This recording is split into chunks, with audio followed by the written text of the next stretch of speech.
Olá, eu sou o Ricardo Araújo Pereira e isto é o podcast de Coisa que não edifica nem destrói. Hoje sobre o meu corpo. Não é bem sobre o meu corpo. Corpos em geral.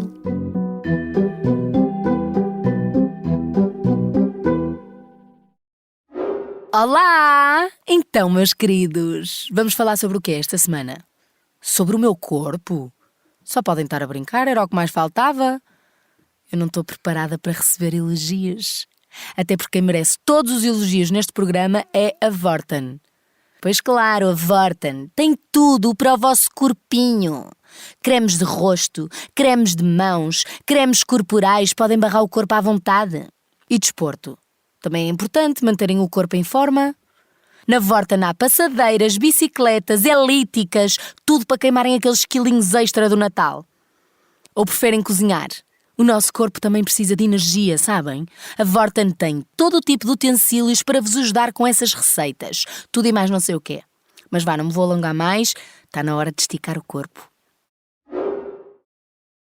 Slapstick é um utensílio que, como o próprio nome indica, é feito de madeira e produz o som de uma bufetada. E é também, por metonímia, o nome de um determinado tipo de comédia na qual são frequentes, acima de quaisquer outras, duas ocorrências: cair e levar uma chapada na cara. A queda clássica costuma ser precedida de um escorregão numa casca de banana. E a cara que leva a chapada pode ser atingida pela mão nua ou, ainda melhor, por uma tarte. Uma chapada com a mão produz um susto e um barulho e isso é divertido.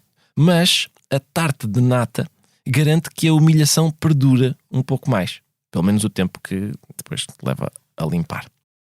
É um bom pretexto para perguntar o que é que será tão sedutor na queda e na chapada.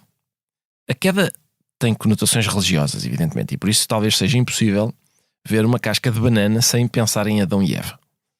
E a chapada acerta na cara, que é uma espécie de símbolo da pessoa a que pertence. Ofendendo a cara, ofende-se o indivíduo todo. É muito eficaz. Jerry Lewis disse uma vez: não sei se tenho uma teoria cuidadosamente pensada sobre o que faz as pessoas rirem, mas a premissa de toda a comédia é um homem em sarilhos. Umas décadas antes, em 1918, num ensaio importante chamado The Comic Side of Trouble, o lado cómico dos sarilhos, Burt Williams já tinha escrito: uma das imagens mais engraçadas do mundo é um homem cujo chapéu lhe saiu da cabeça ou ficou arruinado por ter sido levado pelo vento, desde que, claro, o chapéu não seja o nosso. Mas ele acrescentava logo a seguir: o homem que tem verdadeiro sentido de humor é o que tem a capacidade de se pôr no lugar do espectador, ou seja, espectador de si próprio, e rir do seu próprio infortúnio. E concluía: só quando fui capaz de me ver a mim mesmo como outra pessoa é que o meu sentido de humor se desenvolveu, porque não acredito que exista algo como sentido de humor inato. Tem de ser desenvolvido com estudo e trabalho árduo, tal como qualquer outra qualidade humana. Em 1918, ficar sem chapéu tinha mais graça do que em 2023. O chapéu era outra maneira de dizer dignidade. Por isso é que rimos quando, nos filmes do início do século XX, alguém apanha o chapéu do chão, depois dele ter sido pisado por um automóvel, por exemplo, e volta a pô-lo na cabeça, como se ele estivesse intacto. Talvez seja uma boa definição de comédia: tentar convencer os outros de que a dignidade destroçada se mantém intacta.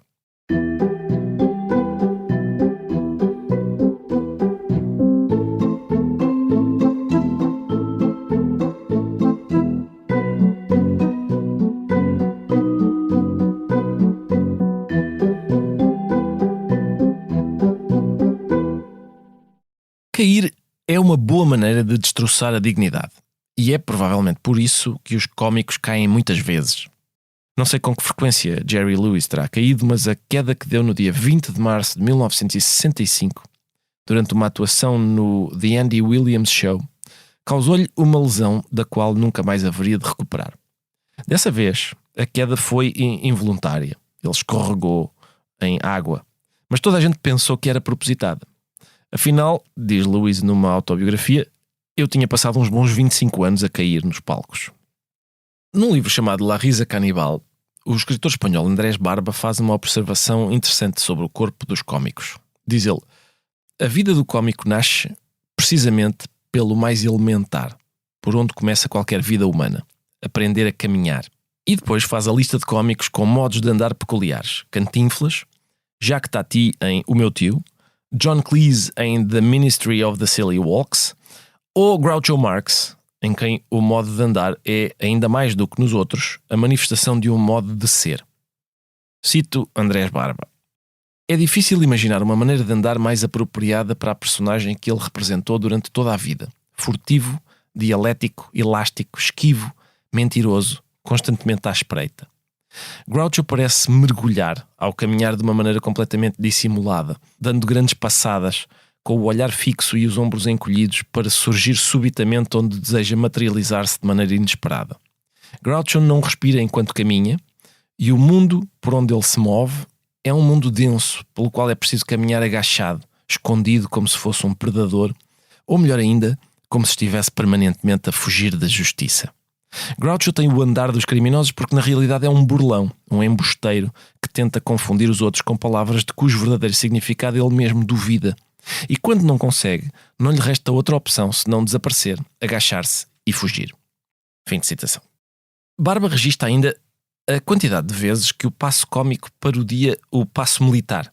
Benny Hill, os Monty Python, Sacha Baron Cohen em O Ditador, Roberto Benigni em A Vida é Bela sempre que a sua personagem quer fazer rir o filho.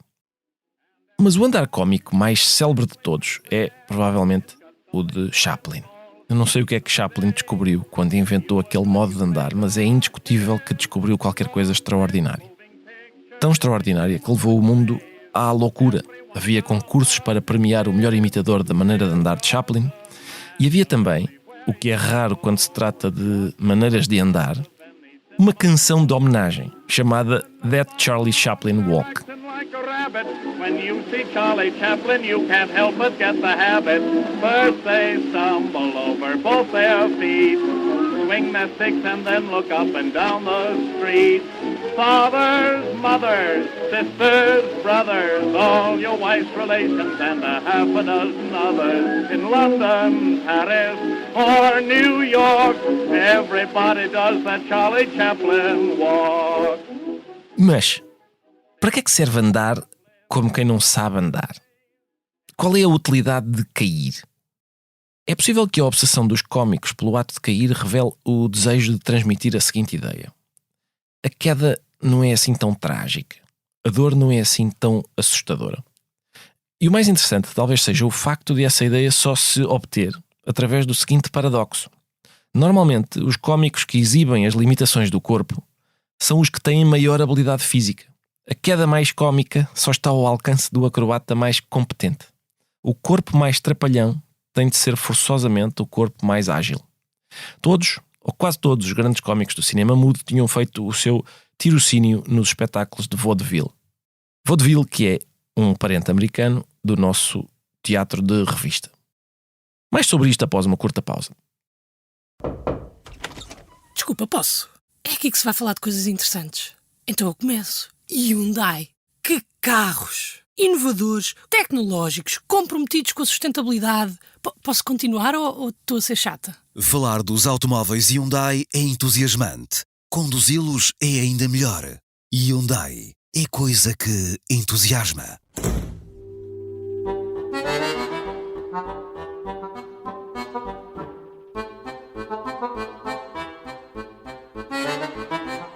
E agora vou falar com José Raposo, que faz comédia há 42 anos. Faz outras coisas, como é evidente, porque é um ator multifacetado, mas o que nos interessa aqui é que José Raposo faz comédia há quase tantos anos como eu tenho de vida.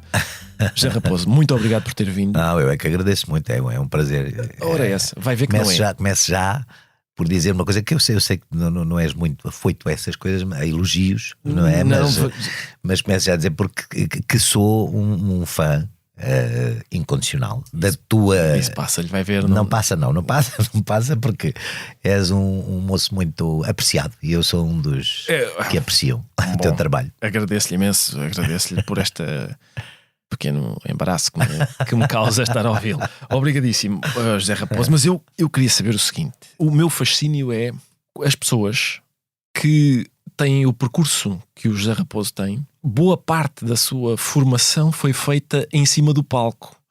juntamente com colegas antigos, a transmitir conhecimento a obter conhecimento dos colegas antigos e depois a passá-lo para os colegas novos.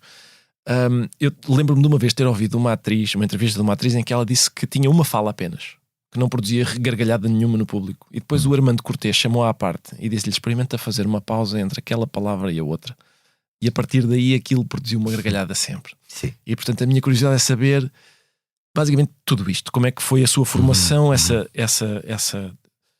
ideia de tentativa e erro, a ideia de sugestões dos colegas que produziam este efeito, tudo isso. É óbvio que nós aprendemos com os mestres, não é? Aqueles que já estão no métier. E eu não tive formação académica nenhuma, não tive formação, portanto não fui para o conservatório nem para a escola nenhuma. Foi-me acontecendo, fiz um teste. Hoje casting, Exato. Antigamente era teste ou audição. Pronto. Hoje é mais caro, hoje é mais caro, claro, do que em inglês. Sim. E então fiz num teatro que já não existe, que era o Teatro Ad Hoc, ali no Martim Moniz. Era um barracão onde se fazia revista, acima de tudo. Era uma espécie de renovação da revista, que se fez na altura com textos fantásticos. De quem eram, lembra-se? Eram do Francisco Nicolson, acima de tudo. O próprio Mário Alberto, grande cenógrafo, um homem extraordinário, surrealista, de que não se fala muito e se deveria falar, como muitos outros. O Rogério Bracinha também lá esteve. Isto foi em que ano, mais ou menos? 1981. E os textos eram sobre a atualidade política, sim, política, que ainda não era quente como em 75, mas era morna. Ainda era morna, ainda havia muito atrito ali, esquerda-direita, de uma forma um pouco agressiva. Tanto que na altura, digamos que no Parque Mayer era a revista mais de direita e no Ad Hoc era a revista mais de esquerda. Havia aqui este jogo, não é? Certo. Tanto que as pessoas que fundaram o Ad Hoc eram uma espécie de dissidentes do Parque Mayer, porque no Parque é que durante muitos anos foi a capital da revista, a portuguesa, não é? E ali no Ad Hoc era muito engraçado, porque além de ter um grupo de atores fabulosos que foram os meus professores, lá está, foi o meu curso. Porquê? Porque o Ad Hoc era uma cooperativa. E então toda a gente fazia de tudo um pouco. Portanto eu habituei-me ali. Também foi pouco tempo. Foi o último espetáculo do Ad Hoc. Foi esse onde eu entrei. Infelizmente gostava de ter feito mais. Porquê? Porque eles faziam de tudo um pouco, como eu estava a dizer. Portanto, além daquela coisa de colar os cartazes, como se fazia nos grupos, se fez nos grupos todos, independentes, também íamos para a carpintaria, para a bilheteira, para não sei o quê. Era um pouco uma escola nesse sentido. Fazíamos um pouco de tudo. E portanto foi muito engraçado isso. E depois, tinha, além do Francisco Nicolson, tinha o António Montes, o Henrique Viana, Carmilda Gil, Magda Cardoso. Tenho sempre problemas em esquecer-me de alguém, porque era de facto um grupo para Delfina Cruz, sei lá. Era um grupo de gente com muita qualidade que sem dinheiro, porque ali não havia o financiamento que as revistas do Parque também tinham, não é? Com toda aquela grandiosidade de plumas e lantejoulas e etc. Ali era tudo muito mais pobrezinho, e então obrigava muito mais à criatividade dos autores. Lembro-me, por exemplo, tínhamos um final do lixo do Juan Sotulho, em que não há dinheiro, como é que fazemos isso? O final do lixo que vai ser o final do luxo, ou seja, vai tudo apanhar papéis literalmente para o lixo, garrafas de plástico, caixas de sapatos, etc, whatever, tudo o que fosse material que supostamente se pudesse pôr em figurinos. Nós fomos para o lixo apanhar lixo e ele fez um final deslumbrante com tudo o que era peças do lixo, com apanhadas do lixo, glamourosos adereços. Exatamente. Pronto, isto ilustra um bocado o que era aquele grupo. E depois essa questão que estavas, eu vou tratar o Ricardo por tu e ele trata-me por vocês, já perceberam, mas eu não vou desistir. É essa a dinâmica correta quando se está perante um grande senhor do teatro. Como é não. Estava a dizer em relação ao que se aprende com os mais velhos no palco, não é? Os tempos, os timings, essas coisas todas. É isso mesmo, é fazendo, vendo, observando e fazendo.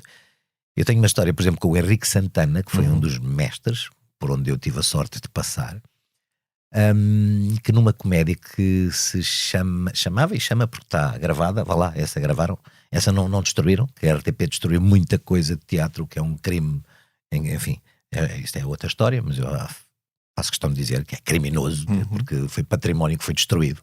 Claro. Porque nas bobines para gravarem outras coisas desgravaram uma série de peças de teatro que continham um património incrível, não é? atores, encenadores, peças, etc., que eram história do teatro português, que se podia dar hoje nas escolas para as pessoas verem. Bom, e o Henrique Santana, nessa comédia que se chama Aqui Há Fantasmas, que está gravada, eu fazia um papel pequenino, uma coisa que era ótimo, porque só tinha 5 minutos, o resto passava a peça a vê-los, a ver como é que se fazia. E o Santana, nos ensaios, dizia, ele falava assim, ele dizia, não, aqui vais parar, que eles vão rir. E lá está, como a tal miúda com o Armando, eu ficava, como é que ele sabe? E pá, estava tudo certinho. Todos os sítios onde ele dizia que, aqui calma, pausa, porque não sei o quê, eles vão rir, e depois é que o António, diz que era o António Feio, o Feio também entrava. Aliás, era uma peça com um elenco fantástico de professores, o Armando Cortês, o Henrique Santana, o Henrique Santos, o António Feio, o Carlos Quintas, a Rita Ribeiro, a Maria Helena Matos, uma mulher extraordinária de teatro também.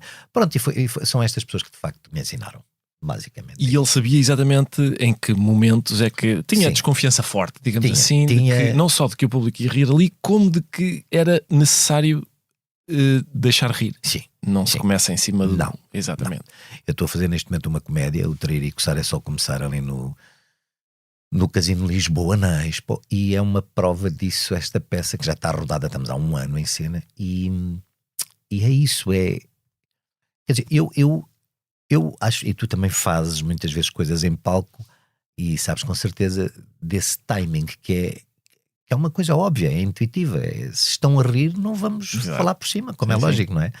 E naquele momento o colega que fala a seguir tem que ter essa percepção também, portanto são tempos de comédia que são preciosos, e que são deliciosos, eu amo. Também eu, é isso. É o nosso clube, é esse.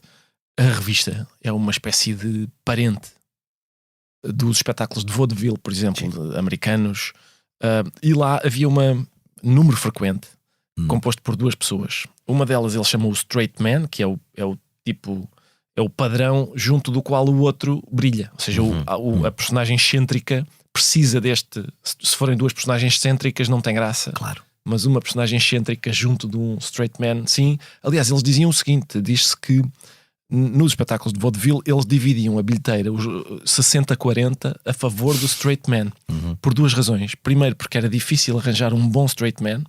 Segundo, como forma de o indemnizar por as gargalhadas todas serem do outro. Queria saber se concorda com isso, se acha bem. Eu acho ótimo, porque acho de facto é uma boa distribuição e justa. Porque receber gargalhadas tem um valor em si, não lhe parece? Claro, é evidente. Não, esse papel na revista era o do compère. Compère, sim. Que vem do compère francês, claro. Porque a revista vem da Revue Française, não é? Exatamente. Século XVIII, não sei o quê. E cá, como é que eu ia dizer, nacionalizou-se um pouco. A revista só ao gosto português, digamos assim, não é? Sim. E o compère era uma figura fundamental, não é? E nós tivemos compères fantásticos, tivemos atores que cumpriam esse papel e que da parte do público eram reconhecidos, e de que forma, não é? Exatamente, porque era o homem que aguentava ali o quadro de rua, principalmente o quadro de rua era um momento para aí de uns 20 minutos, que é muito num espetáculo de 2 horas, em que essa pessoa recebia todos os outros que entravam e saíam. Portanto, seriam 2 ou 3, mas ele era permanente. Portanto, entrava um ator, fazia a sua rábula, teca, com o compère a dar deixas, mas essas deixas sempre com uma importância enorme, não só para provocar a gargalhada da piada que vem do rabulista, mas também ele próprio, com umas intervenções de um boneco, portanto, de uma personagem que fica ali 20 minutos e que tem que ir ao colo do público, portanto não é qualquer um que fazia essa personagem. O Fernando Mendes fez muitos, o Carlos Cunha e eu, portanto nos últimos tempos que estivemos ligados ali à revista com uma certa intensidade, porque fizemos 10, 15 anos, não sei, ali no Parque Mayer, e portanto sentimos isso, né? Esse agrado do público por essa figura desse homem ou mulher que é a comédia também, o compère e a comédia.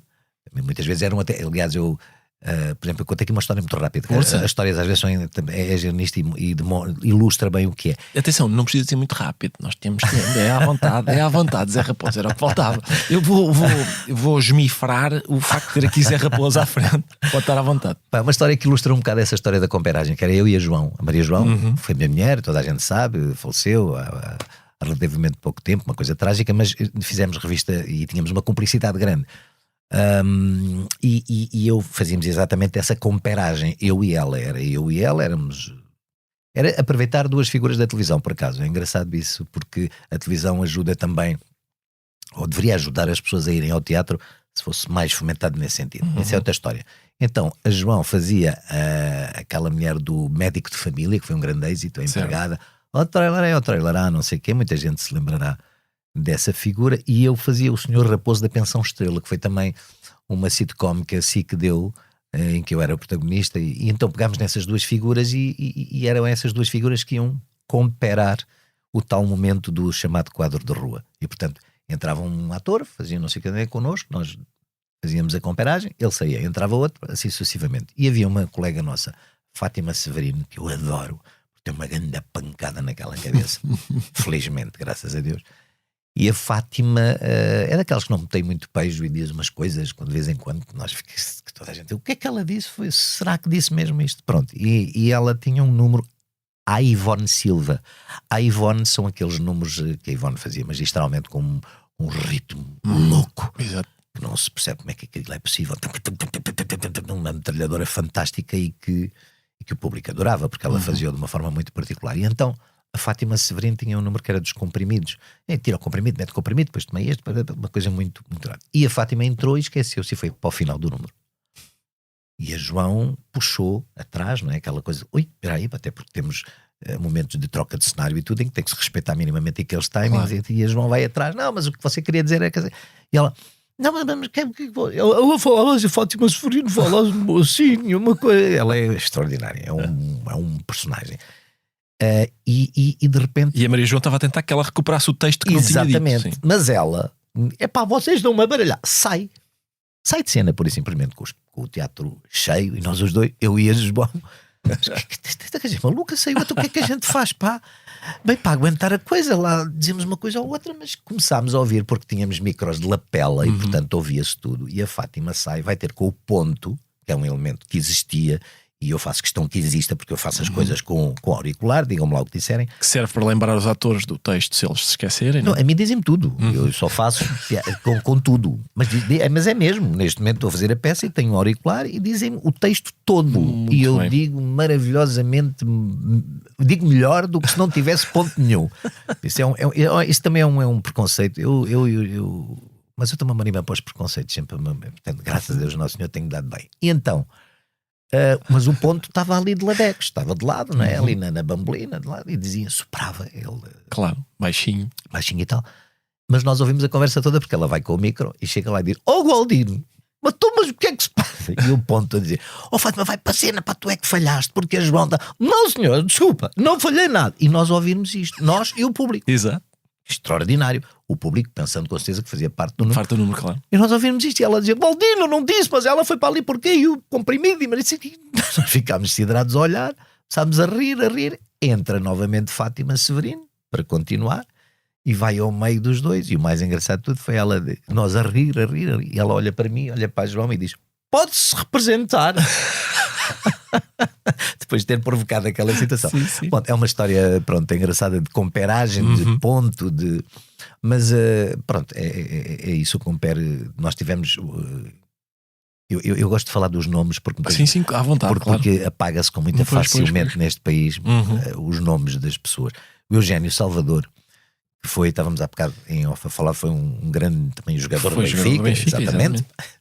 Um ponta fantástico e um ator mímico, utilizava muito a mímica, era um mimo extraordinário, porque era muito físico, jogava muito contra as coisas, aquelas coisas, fazia genialmente bem aquilo, que é um crime não estarem gravadas as coisas dele, porque as pessoas passavam-se, não é? Eu tive a sorte de fazer um número ainda com ele, consegui, numa substituição, mas o Eugénio Salvador era o exemplo, ele revolucionou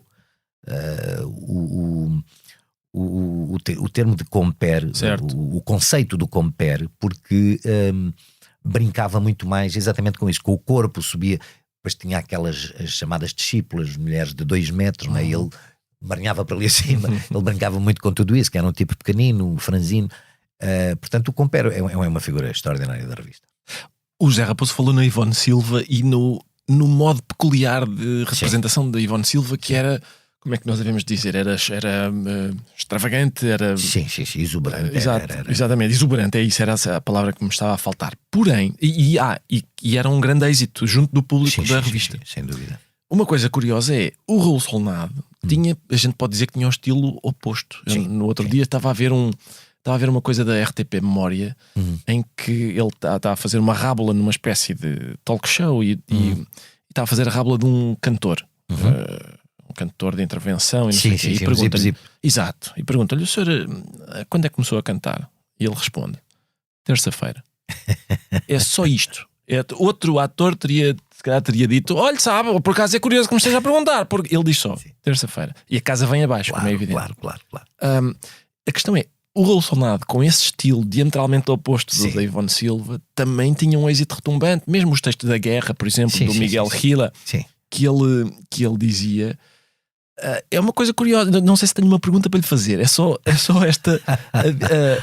Ser possível chegar ao mesmo resultado com métodos muito... Sim, com registros completamente diferentes, sem dúvida, porque para mim é assim, um bom comediante é aquele que consegue fazer rir, seja em que registro for, seja um registro lento, seja um registro rápido, desde que seja intuitivo, desde que seja verdadeiro, desde que se acredite, é isso.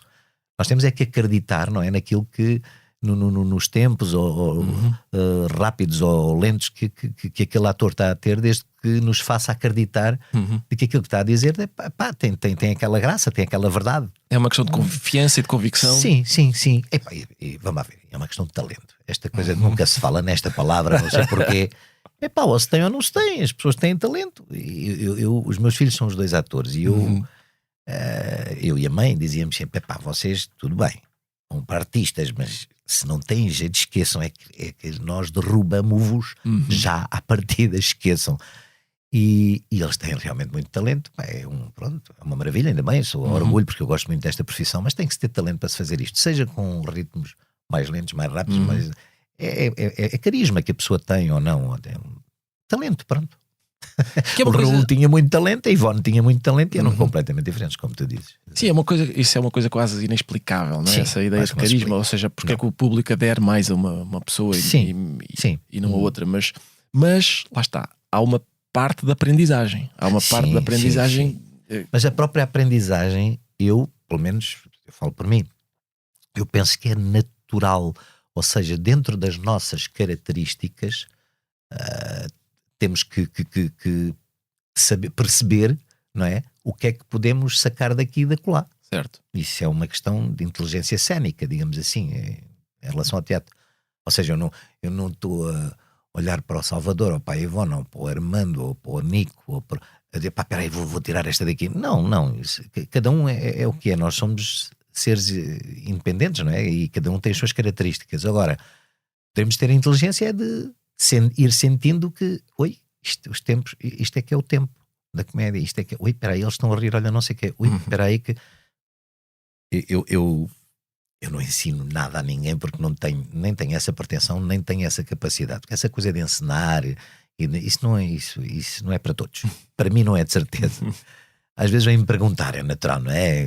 Malta mais nova, não sei, olha, vai vendo e podemos, quando estamos a fazer no palco com alguém, e pode-se chamar a atenção e dizer, se calhar, esperar só mais um bocadinho aqui, ou acolá dizer, mandares logo essa dica em cima, ou não esperes isto, ou não esperes aquilo. Isso são pequeninas indicações, mas que não se explica, a comédia não se explica. Tu és fantástica, a forma como tu dizes as coisas, tens uma característica muito tua, muito própria, e que faz com que as pessoas riam, que as pessoas achem piada, porque tens piada a dizê-las, não é só pelo texto, é também pela as tuas inflexões, a tua intuação, sei lá. Aquilo que o Zé Raposo disse há pouco, que é uma coisa, disse, bom, é aquele que consegue fazer rir. Isso diz muito mais do que parece, ou seja, isso diz que pessoas como nós, eu sou da mesma facção, sim, consideram que esta atividade tem um objetivo e que esse objetivo é tangível. A gente ouve a gargalhada do público. Se a gargalhada existe, e se existe com um decibel considerável, claro, correu bem, fizemos o nosso trabalho. Se não existe, alguma coisa correu mal. Correu mal, exatamente. Sim. Há qualquer coisa também de uma certa malandrice envolvida nisso. Sim. Visto o que eu fiz, eu consegui manobrar este bicho de 300 cabeças que pagou o bilhete para estar aqui, para que ele fizesse aquilo. Esse género de malandrice, eu acho que se é possível vê-lo no José Raposo, no Nicolau Breiner, há uma série de pessoas, não sei se lembra de alguma história com o Nicolau que... Nicolau tive o privilégio de fazer turnés com o Nico, e depois nas turnés é tudo muito mais cúmplice, porque estamos ali 24 horas, não é? Vamos para os mesmos restaurantes, hotéis, e, portanto no carro as piadas são do dia, não é? As situações. E o Nico, eu tinha uma relação com o Nico fantástica, uma relação quase de filho, porque eu não sei explicar, eu tinha um respeito pelo Nico que me obrigava a não me aproximar. Isto é esquisito, mas é mesmo assim, porque para mim ele era tão enorme, tão fora de sei lá do quê, que eu não me atrevia.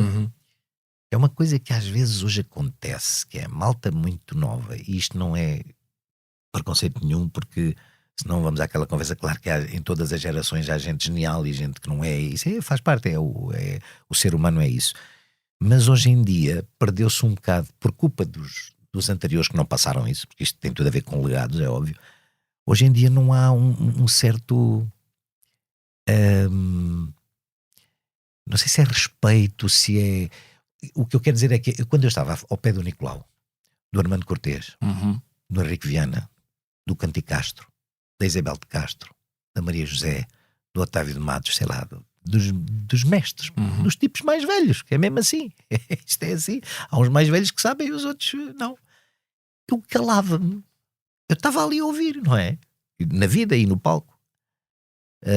Não quer dizer que uma pessoa tenha que estar, estou aqui só para aprender. Não é isso, mas quer dizer, quando estás a absorver aquilo de que tu gostas, não é? Neste caso os atores, os textos, o teatro, tu tens é que estar atento. E hoje em dia, principalmente nas televisões, não tanto no teatro, a malta chega lá e é para tudo a ter muita graça, uns grandes malucos, e antes de gravar dizem umas coisas, e pronto, e eu encosto-me, tudo bem, não é com todos, obviamente. Isto é muito chato de se dizer, mas eu também já não tenho muita paciência para não dizer, apetece-me dizer coisas. Acho que tenho idade para começo a ter idade para dizer qualquer coisa que me apeteça. Mas há essa falta, não é, no fundo é falta de atenção. E se calhar perdem com isso. Eu não estou a falar de mim, estou a falar de uma data de malta. Mas essa consideração pela experiência por exemplo, que o Nicolau Breiner trazia era... Sim. Porque o Nico é daqueles tipos que dizia bom dia de uma certa maneira e um gajo desatava a rir, porque ele era irónico, era um tipo brincalhão, não levava nada disto a sério, graças a Deus, não senhor. E quem diz o Nico diz também outra, como por exemplo o Armando. Olha, é engraçado em relação aos géneros de representação e até de maneira de estar e de ser. O Nico era o oposto do Armando. O Armando era um tipo muito calminho, assim, com um tom, e quando diziam aquilo, é daquelas que nós temos que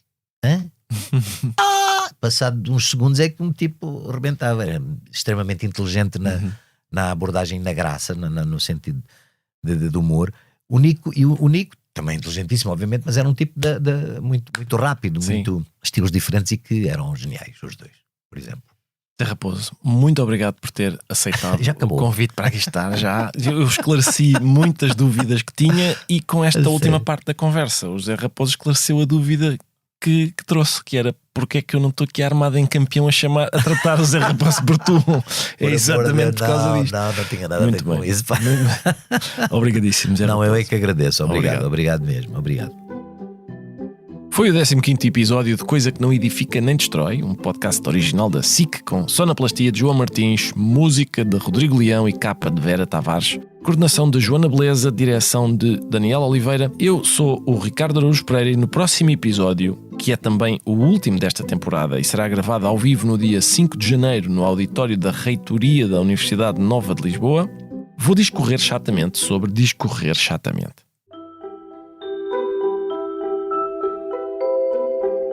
Quem tiver interesse na bibliografia deste e de outros episódios pode encontrá-la no site da SIC ou do Expresso.